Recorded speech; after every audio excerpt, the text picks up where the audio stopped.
What if the most valuable skill an engineer can master isn't aerodynamics or code, but the ability to learn faster, build better, and pass knowledge forward so the next generation can outpace us? Welcome to Industry Ignited, the podcast where we explore the leaders, decisions, and innovations shaping the future of industry. I'm your host, Dr. Leeanne Aguilar, and today I'm joined by Dr. Rashid Ali, Senior Lecturer at Coventry University, an aerospace educator, UAV designer, flight simulation innovator, embedded systems expert, and a true believer in one powerful mindset. Impossible merely states, I'm possible. Dr. Ali, welcome to the show. Good afternoon or good morning to you as it happens in the Central. Thank you very much for having me on your podcast. Looking forward to a meaningful and fruitful conversation. Great. Thank you so much for joining me. Now, you've said you were enchanted by flight from childhood and even earned a pilot license early on. What was the moment you knew aerospace wasn't just an interest, but your life's work? Yes, a very interesting question. I mean, I can remember as a child stretching my arms wide and running around pretending to be an aeroplane, looking towards the sky and seeing how do these birds actually fly? So I was fascinated from practically day one. Now, as it may sound, it's not as the romanticism of flight wasn't the one that actually allowed me to pursue aviation as a career and a passion, but it was actually the technical aspects which basically veered me towards aerospace. Now, I started making paper aeroplanes when I was very young, maybe 5 or 6 years of age. I was making and flying paper aeroplanes. And then as the passion got stronger and stronger and stronger, my father decided that he is going to buy me a model aeroplane. Basically, in those days, we didn't have a radio control aeroplane. So we basically had a wireline aircraft propeller with an internal combustion engine and a couple of wires going, strings basically, string line or wire line aeroplane, going to the airplane that could only control the aircraft in pitch. So you stood at a distance away and the aircraft would basically go up and down in a circle. And you basically moved around with the aeroplane. And when the fuel finished, the aircraft would then land. Right. Oh, so interesting. Then that naturally led me to take up power flying and gliding. Um, but the first time I actually realized that aircraft only work, and they work well only if the assumptions of flight survive the reality. For example, if we assume that the aircraft is in perfect balance, well, unless and until it is in perfect balance, it's not going to fly very well. So that assumption has to survive the reality. The control surfaces have to be correct, the mass balance of the aircraft has to be correct, and everything has to work correctly. Now, as a result, I'd often wondered while I was making these model aeroplanes that if I was to make an aeroplane that was carrying people, and if that aeroplane was to crash because of my ineptness or my lack of knowledge, then there are going to be some serious, serious consequences. So really, the realization that mistakes have consequences led me to think, maybe this is not just a passion anymore. It really needs to be a responsibility. And this responsibility really needs to be for life. Oh, wow. Okay, that's interesting. So, I find it fascinating too that you were interested in the technical aspects of flight, what was behind it and how it really works, like getting into the functionality and the engineering. So you really had an engineering mind, I'm hearing That's from the right, start. absolutely. Yeah. And as an aviator and also as an engineer, I was always fascinated by how things work. So I was pretty much hands-on, but obviously everything has a consequence. So it wasn't just anymore an interest, it was actually a passion translating to responsibility and owning up to those responsibility. And that's the sort of mindset I actually grew up with. So that's where we are. Yeah. No, I think that's fascinating as well, right? Just seeing it as a responsibility to learn how to do it well, how to do it right. And then you not only that, took it into teaching. And so that responsibility carried on to showing others and teaching others. Yeah. Absolutely. So your career spans aeronautical engineering, flight control research, software development for major industries, and teaching. What were the pivotal turning points that shaped your identity as a polymath engineer educator?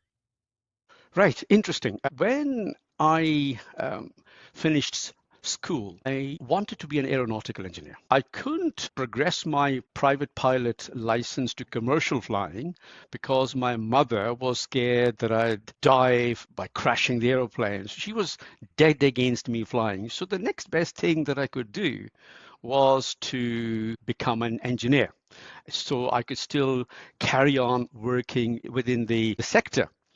So a friend of my father and my father were discussing my career options when I was only 18-year-old. So my father said, son, engineering requires a lot of mathematics. So we suggest that you'll become a better engineer if you do a degree in mathematics first.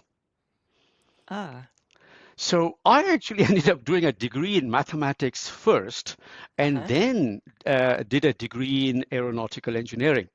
Now, of course, what that meant was I actually started to see from just the equations pictures. So equations meant pictures to me, Mm, not just mathematical representation of a physical phenomenon. I could actually see through those equations the physics, the physical things which these equations were trying to describe. And of course, once I graduated, aeronautical engineering then actually became very easy for me because of the very strong mathematical background. Then I right. wanted to sort of explore things in even greater depth. So I started a program for a PhD. And whilst during the undergraduate degrees, we were taught about aerodynamics, thermodynamics, structures, computer-aided design, etc. So lots of different areas. What I realized was that aerospace problems don't respect disciplinary boundaries. They have no set boundaries. For example, when I started doing my work on flight control, I soon realized that flight control means I have to understand mathematics, which I obviously did. Then it sort of, veers into flight mechanics, then into electromechanical systems, mechanical systems, electronics, software. So everything becomes an amalgam of things to solve the problem. Now, every time I hit a limitation in terms of knowledge, I basically went and learned the thing that was missing rather than outsource my thinking. So, and that is basically what led me to become a polymathic. Now, also, a very interesting aspect that I discovered earlier on, I mean, I love food and I love cooking, was that every discipline that you have in life teaches you something. There is something to learn, and these are transferable skills which we can translate across our working domain. Now, for example, cooking taught me that timing is absolutely important. If you add the spice at the wrong time, it changes the flavor completely. Not only that, the quantity of spice that you add affects the quality of the food and, of course, the looks. It can change the looks as well. So, Right. same thing can be then translated to engineering as well. The timing of information is absolutely the key. If you're not ready to receive the information, if it arrives too early, it has no meaning. If the information arrives after when you need it, it has no meaning. So, from an engineering perspective, this information has timing, just like what when we add spices to the food where we're preparing. Timing is the key. Yeah, no, that's great insight, and it makes a lot of sense. I remember even in college, for some reason, they let me take organic chemistry before I took basic chemistry, and so somehow I managed to get, I think, a B in the class, but it was like completely did not make sense. I did not get it. And then when I went back and finally took chemistry, it all made sense. And I'm like, oh, well, That's duh, how it you know? works. It's like I Yeah, didn't have that foundational knowledge. And so once I had it, yeah, it's like that sequence is important in having absolutely. information, and there's a reason why they should give you, you know, courses in a certain order so you're ready to But also, Leanne, I think it's fair to say that knowledge is incremental. We build just like, well, we have a foundation, then we have the ground floor, then we have the first floor of a building. Knowledge exactly the same thing. We have to build upon our past experiences. We then sort of look upward to see where we can potentially go, and then that's how we chart our progress. Yeah, that's true. Now, your mantra, knowledge taken to the grave is useless, is a strong stance. Where did that belief come from, and how Oh, has it shaped you the way that you lead and teach? yes, I mean, I've often said that knowledge taken to the grave is useless. I mean, we have to leave the knowledge here on this planet for other people to actually get benefit from. Now, I can go back in history, and I've had many wonderful mentors who have selflessly passed on what they knew and shaped me who I am today. So I am eternally thankful to those people.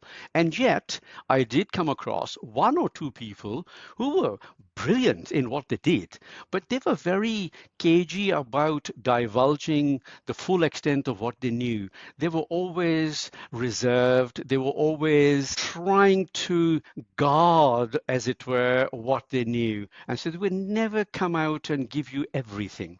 Now, as a Mhm. result, I discovered that, maybe it's not such a good idea to hoard knowledge. So if you hoard knowledge, it actually slows progress. Whereas if you impart that knowledge freely, it actually multiplies it because you've transferred the knowledge. Now, the way I think it works, now I might be slightly wrong, but I believe that if I showed somebody multiple ways of doing it and then left that person to choose his or her direction, then what I've done is I have created a framework where there is a time reduction. So they don't actually have to go and find out the different ways of doing something. So they have been told these end ways, but they still make up their own mind, which then means that somehow they've now got some extra time available. Now, in that extra time, they can actually make that progress.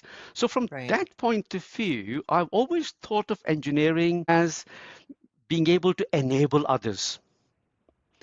Right? So if I Yeah. can enable others to do things what I do more efficiently, then I think I'm on a winner.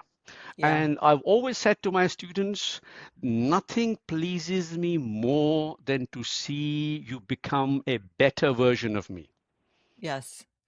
No, that's great. And I think it is interesting when people hold on to information. I think they're afraid to give the secret sauce because they're losing some kind of power or something. I'm not really sure why people do that, but I think as academics too, that is our mission. That's what we're entrusted in with, is building on knowledge, and we depend on the knowledge of those who came before us. And that transparency is important. That, those building blocks and the secret sauce is important, because without it, we're reinventing the wheel all the Yeah, time. we're And wasting that, like you time said, we're almost. We're wasting wasting time. time. We're Yeah. wasting Yeah. time because, we are having to do everything that our forefathers did, only to find out what they did. Now, if they basically Exactly. pass that on to us, then obviously then we don't have to go back and, as you rightly say, reinvent the wheel. We basically go from the fourth step rather than having to climb the first, second, and third steps.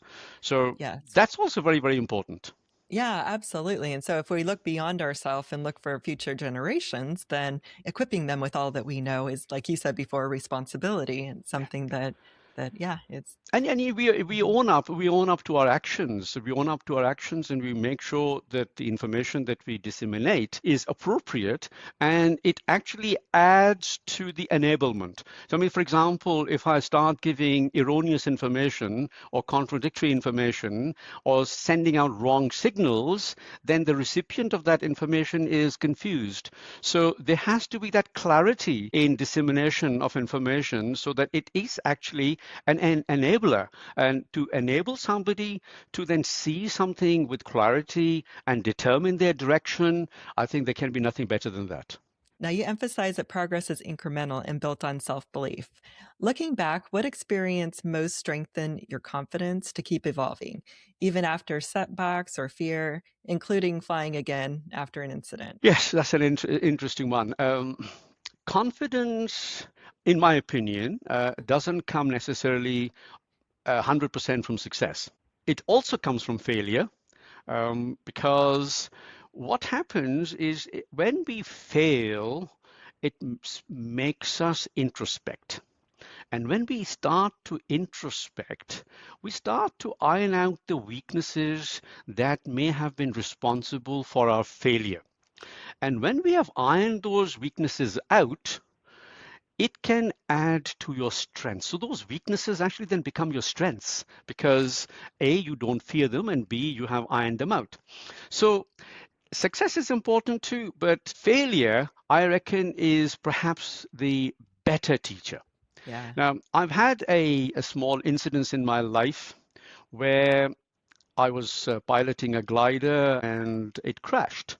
Fortunately and luckily for me, I was able to walk away, albeit badly bruised and injured. So that event in my life actually made me think. It made me evaluate the brutality of the situation with honesty. So basically told me either I quit aviation because it's dangerous, or you rebuild the faith and trust in aviation step by step. And that's exactly what I did. I basically went back to basics and I started to build the trust within myself and my confidence and in the aviation and the aircraft step by step, gradually over time. So what that experience actually taught me was that progress isn't bravery. You could be as brave as you want. I mean, that's not going to necessarily lead to progress. Progress is all about controlled exposure. It's an iteration, and the self-belief comes from evidence. The more you practice, the more feedback that you get, more confident you become in your approach, in your thinking, and in the outcomes. So, yes, all I would say is failures. I've had a few, and every failure has made me a stronger person. Yeah. Well, and like you said before, I mean, with the failure being a greater teacher, it's because it gives you motivation to succeed. I think it's a motivator as well. And Absolutely. you've experienced, it gives you that experience of knowing what it's like to fail. And so that experience in itself teaches you and gives you, yeah, more reason to push forward and to win Yeah, and figure things the out. only thing, Yeah.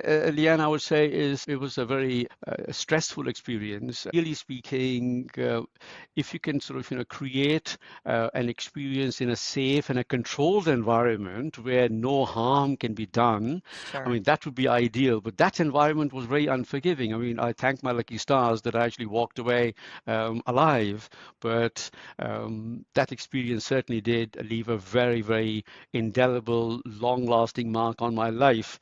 And I did learn to treat everything with great respect. Yeah, no, that makes sense. Well, yeah, because it's traumatic, it's trauma. Oh, So, total trauma, absolute trauma. yeah, I totally totally hear you. Um, Now you've led the creation and test flight of 80 plus UAV designs across multiple configurations. What patterns have you learned about what makes a UAV design succeed in the real world versus on paper?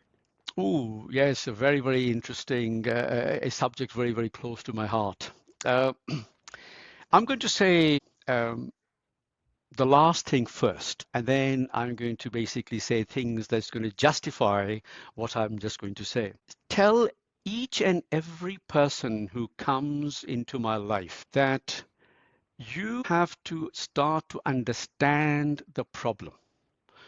A solution is a byproduct of understanding. Okay, so that's the ultimate statement. Solution is a byproduct of understanding. So when it comes to UAV design, number one, very few people have a breadth of knowledge to undertake every aspect of UAV design. So we normally have a design team of people. So the first port of call, or first thing that is necessary for a successful design is a harmonious team that can communicate with each other at the appropriate level of technical competence. Now, that's very, very important. Being able to express any doubt that you have, whether it's in the statement somebody's made or in a technical argument that somebody's put forward or whatever. So being able to communicate effectively is the first requirement for a successful design.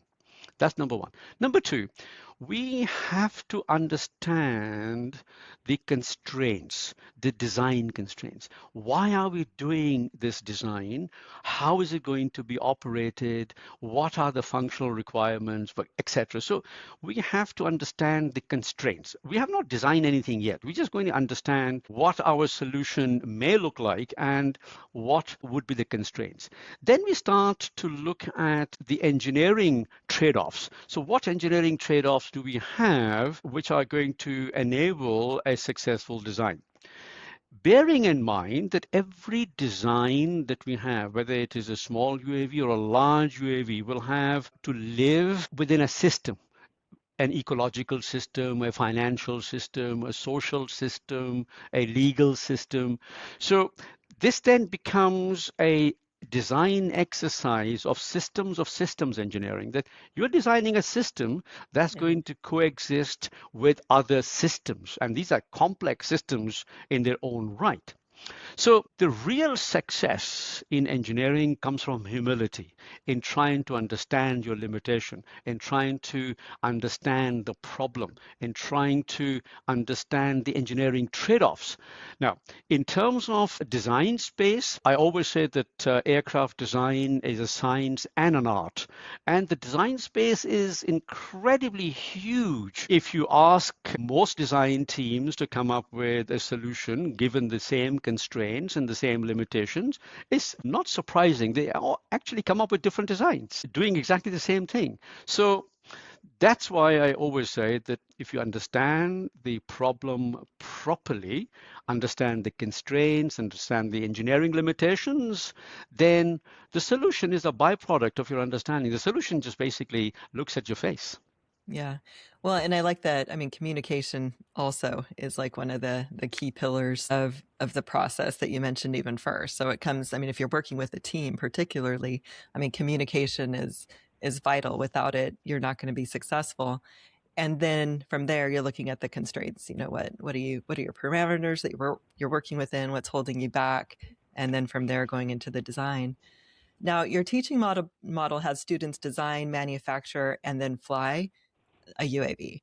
And then they reconcile outcomes against predictions. Why is that close the loop process so critical to producing competent engineers? Right. I always love going back to the basics. Now imagine you were tasked to warm up something, let's say boil water. And the task was that you're going to keep the water at 80 degrees Celsius. No big deal. So what you do is you take a pot, you put some water, and you put it over the stove and start to heat it.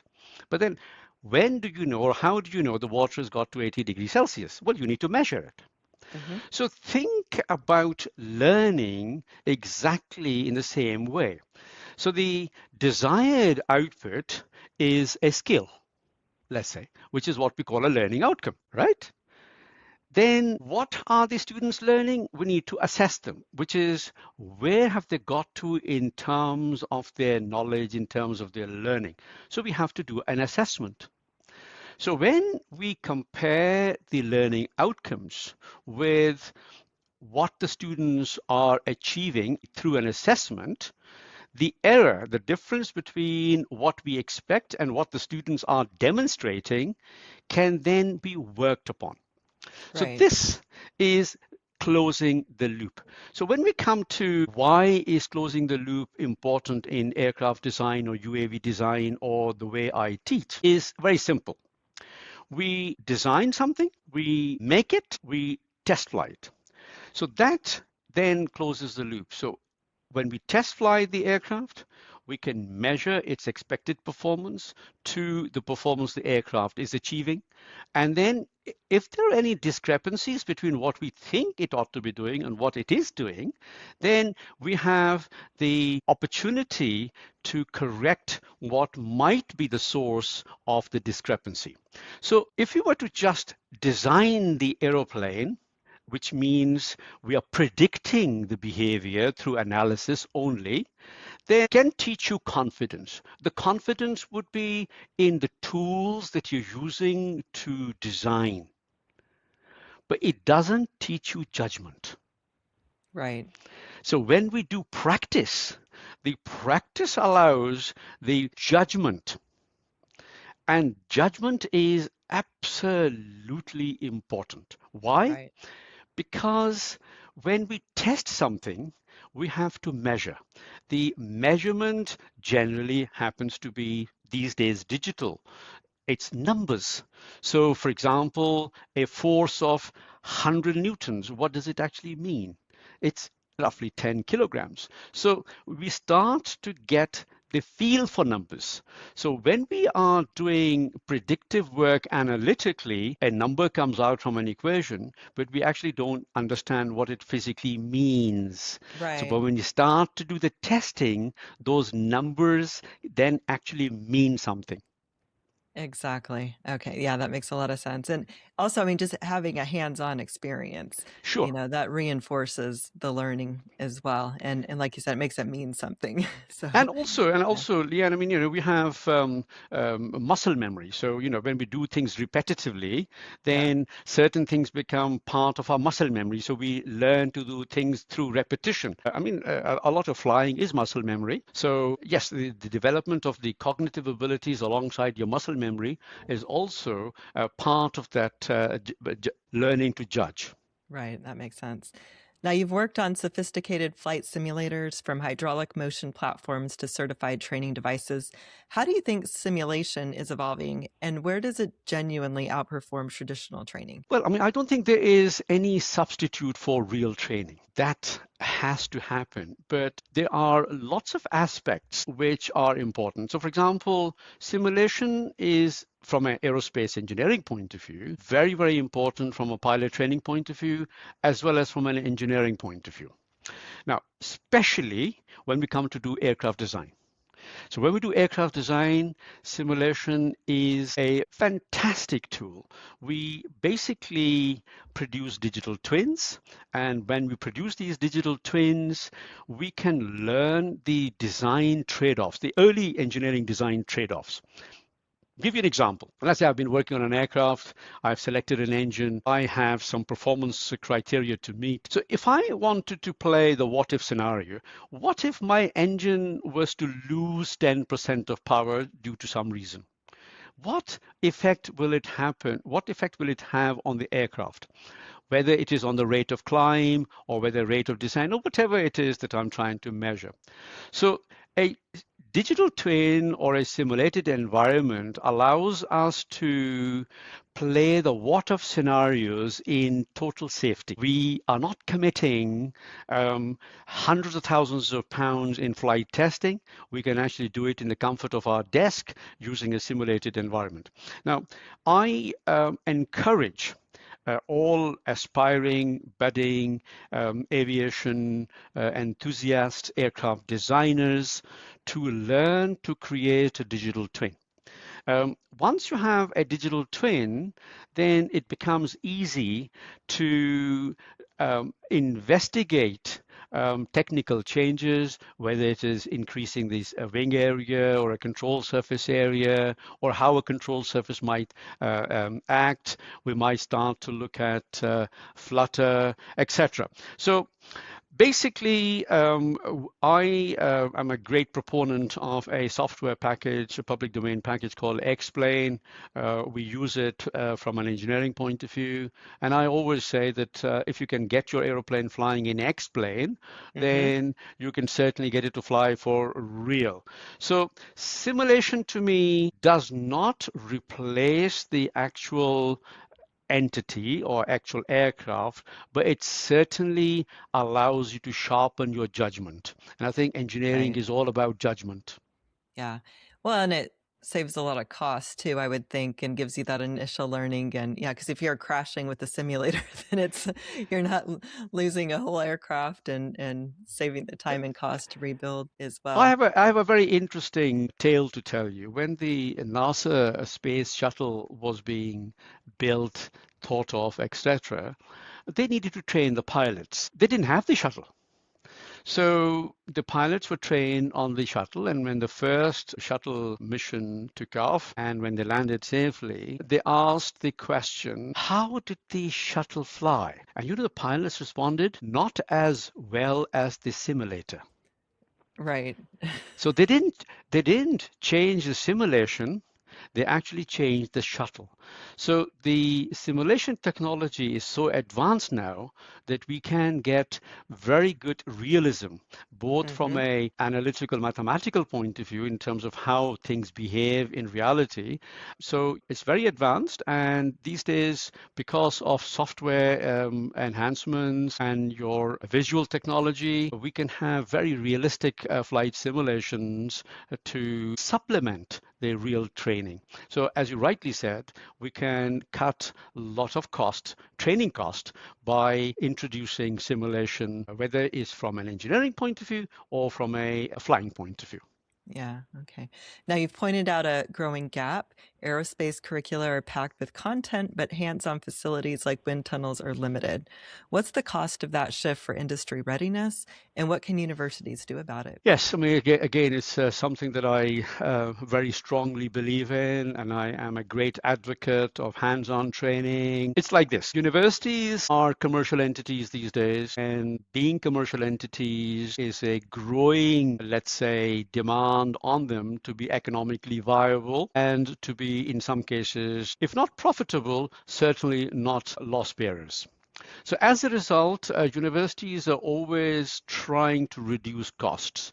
Now, engineering, unfortunately, is a very cost-intensive area. For example, if you were to instruct somebody in mathematics, all you need is a blackboard and a chalk, and away you go. There's not a great deal of infrastructure cost. Whereas aerospace engineering, traditionally, you require mechanical elements, electronic elements, wind tunnels. So there is a lot of hardware required to impart that hands-on. And of course, space costs money these days. So, 1 square foot Right. somewhere, well, it's going to cost you money. So the universities are all the time reducing the cost by shrinking the footprint, the engineering footprint.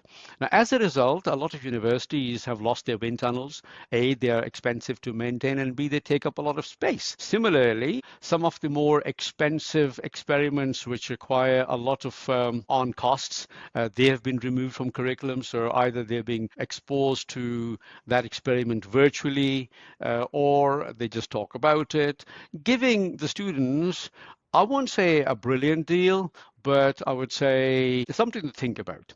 Now, I don't know whether you are sort of well versant with the Royal Aeronautical Society. We have a professional engineering institution called the Royal Aeronautical Society in the UK, and they look after the interest of the aerospace industry within the country and globally as well. So, for example, we have a RAES office in Washington as well. So the outgoing president, Dr. David Chin, had a presidential theme. All the presidents of the society will have a theme which they will promote throughout the year. And David promoted his theme, which was design, build, fly. He wanted the students to undertake the design, then building and the flying of an aircraft. Designing maybe doesn't take a lot of infrastructure, but building certainly requires a large infrastructure, and of course, flying also. We've got to get the students to appreciate the full cycle. We can't make large aeroplanes because the cost is going to be prohibitive, but certainly we can replicate the same ethos at a much smaller scale, like a UAV. It's a Right. small aeroplane. It gives the students a hand-on experience, but because the scale is small, it is economically manageable, and also it is manageable in terms of time. So when we look at the time management and financial management, a small scale UAV design, build, fly is certainly viable. Now, that requires a competent human resource to undertake this problem-based learning approach within curriculum. And I think that's where we lack. We don't have enough qualified teachers who would take this problem-based learning approach and basically take the students through a design, build, fly exercise in one academic year. Hmm. So it's not really the equipment as such, or let's say the infrastructure which is hampering this design, build, fly cycle, is actually the institutional courage, is to basically do things differently and look at the same curriculum, but impart that curriculum slightly differently. Interesting. Okay. Yeah, that makes sense. And so you're finding it's more of a individual teacher or limitations as far Well, I as the mean, teachers themselves? I for my sins have introduced at my university this problem-based learning approach, where in one academic year, the students will actually design in Hmm. groups of eight, the teams of eight students each, and they will design a UAV per team against a prescribed criteria, and they will build it, and they will validate and verify the whole process, and then they will test fly it. Yeah. So yes, but it does take a lot of effort. So as I said, it's the educational courage to think of the curriculum slightly differently rather than the conventional lectures and exams. Right. Yeah, that makes sense. So, is this something like a student should look into when they're considering what university they might go to as well? Like if they have Yes, I programs think that's that, very important. That's very uh-huh. important. The students should actually see what kind of practical exposure and experience is the university going to offer when they're there, because that also helps them become engineers. And I think that's the whole idea. You know, we want to be able to become engineers, not just a theorist who has Right. no insight into the physical constraints that engineering poses upon us. Right. And practical experience as That's right. well. Yeah, that makes sense. Now, you've made a provocative point in the past that vertical lift is often energy inefficient, and nature offers clues, like one VTOL bird versus thousands of fixed wing birds. What should industry reconsider about EVTOL hype versus practical application? Yes, I mean, this is a topic that I can talk endlessly, but I'm going to keep it brief. Electric, vertical takeoff and landing. Now, VTOL is not new. Vertical takeoff and landing, for example, 1934, there was a crackpot engineer whose name was Botziat, and he produced a quadcopter, a massive quadcopter, which is basically what we now call the distributed electric propulsion. And he particularly wasn't very successful because the power to weight ratio, his structure was very heavy, his motors weren't man enough, so he wasn't able to progress that idea any further. But then, of course, we've had helicopters. Helicopters came about, and the first commercial helicopter service was, I believe, in 1952 or 1953. So VTOL is not new, right? Now, all we've done is this EVTOL, we have taken away the internal combustion engine or the gas turbine engine and replaced it with an electric motor and a battery. The principle remains the same. Vertical takeoff and landing aircraft are energy inefficient because we have to, or we can call them powered lift. So you have to provide the lift that overcomes the weight of the object through thrust. Now, if you look at Mother Nature has tiny insects, and practically all insects can do vertical flight. Now, to them, air looks like goop, very, very thick, viscous stuff. So when they flap the wings, they can go anywhere they want. When we start to look at birds, we come to realize that there is only one true hoverer, and that's a hummingbird. Hummingbird has a ability to hover vertically.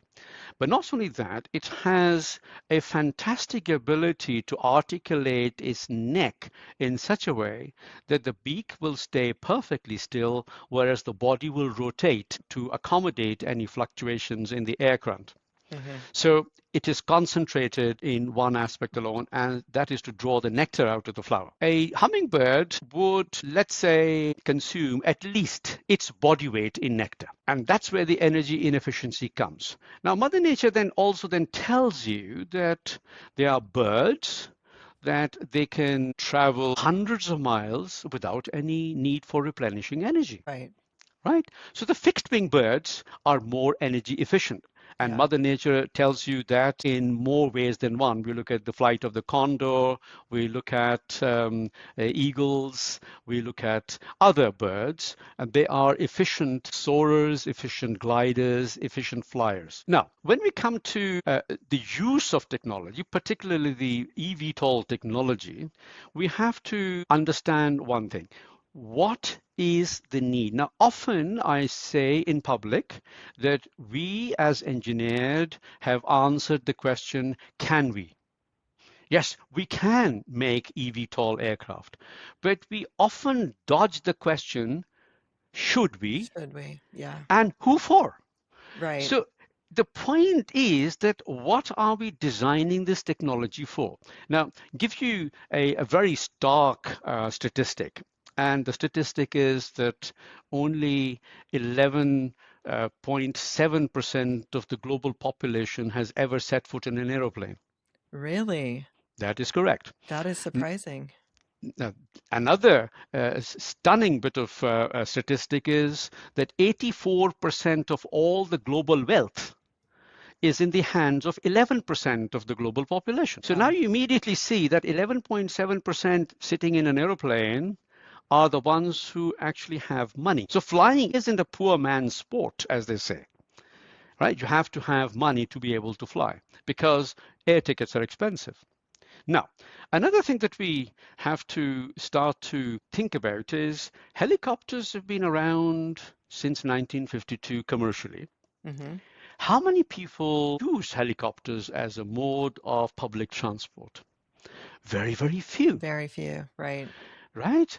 Now, the second question that I often ask people is that if vertical flight was that interesting, well, helicopters have been around since the 50s, how many heliports have you got in New York City? As it turns out, only three. Really? Hmm. Yes. How many heliports have you got in London? Answer is two. So basically, we are saying that there really isn't a great deal of demand. So when these EVTOL people came out seeking venture capital to develop this technology, they were saying this is going to be the next big revolution in aerospace, and we are going to have urban air mobility. We're going to have these things flying over cities. Now, of course, that's not going to happen. Why?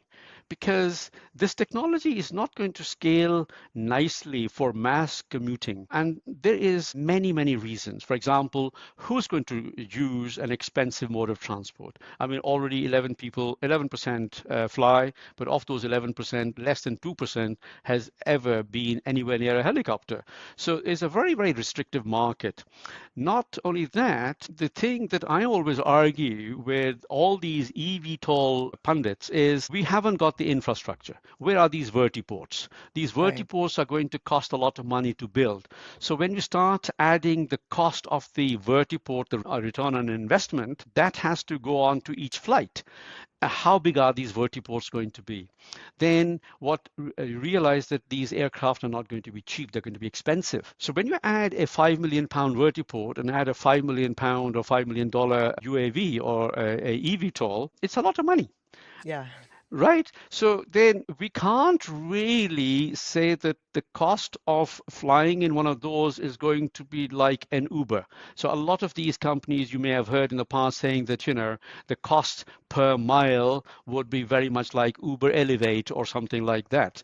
And of course, they are missing very elementary calculations, such as the depreciation on the assets, the investments that they have made already to produce the product, et cetera, et cetera. So in terms of mass commuting, I don't think this technology will scale up. However, there are pretty damn good uses of this technology. For example, medical response, we can look Hmm. at logistics, we can look at safety critical and time critical applications, you know. So there's many applications for this EVTOL technology. But in my humble opinion, I don't think carrying people in a congested city environment as a mode of mass transportation, I think the argument is flawed. All right. Well, Dr. Ali, thank you so much. I know this is a fascinating conversation. We could probably go on all day. In the interest of time, though, I have one more question for you. I appreciate your time. Thank you so much for joining me. Now, if you could install one operating principle into every engineer entering aerospace today, something that would make them more effective, resilient, and ethical, what would that be? That's a difficult question.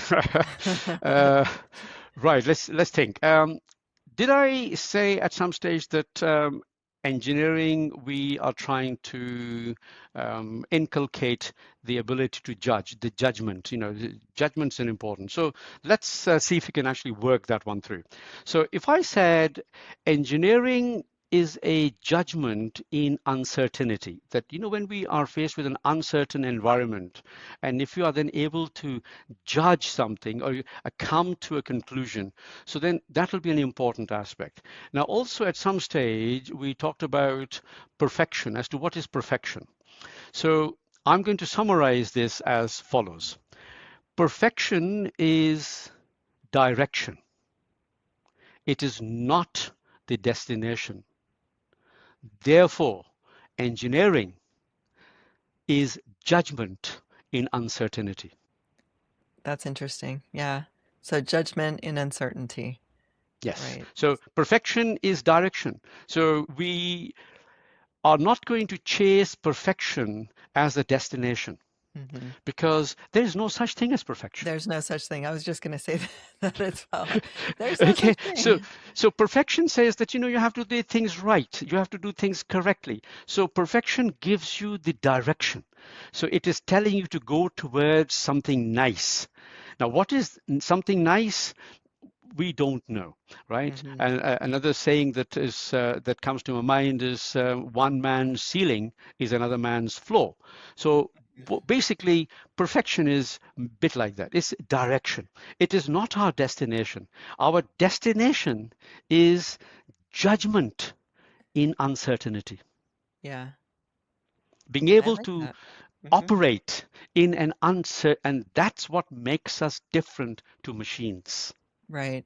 Well, and you have to be in that space to innovate because innovation requires that uncertainty, right? It's like you're getting past that uncertainty to figure something out.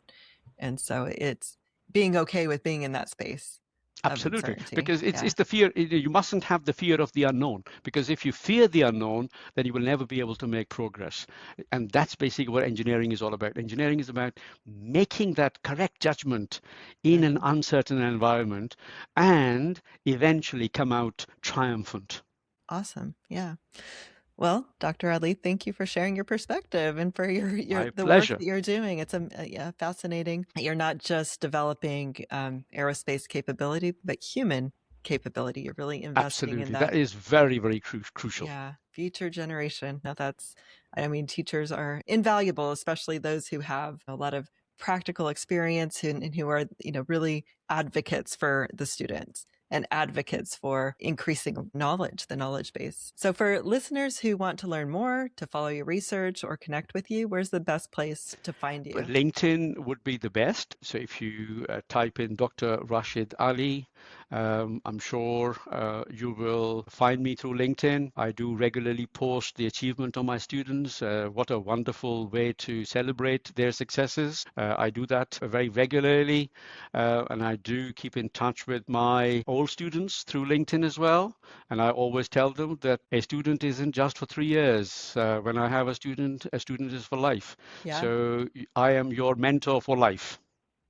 Oh, yeah, I love that. And yeah, it gives them that opportunity or welcomes them to reach out to you. And I'm sure when students do, it gives you more insight as well. So, yeah, Absolutely. yeah. Absolutely. That is correct.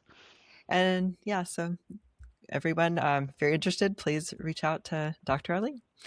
And for those of you who are listening, if you enjoyed the episode, please subscribe, leave a review, and share it with someone who cares about the future of aviation, autonomy, and developing the next generation of engineers.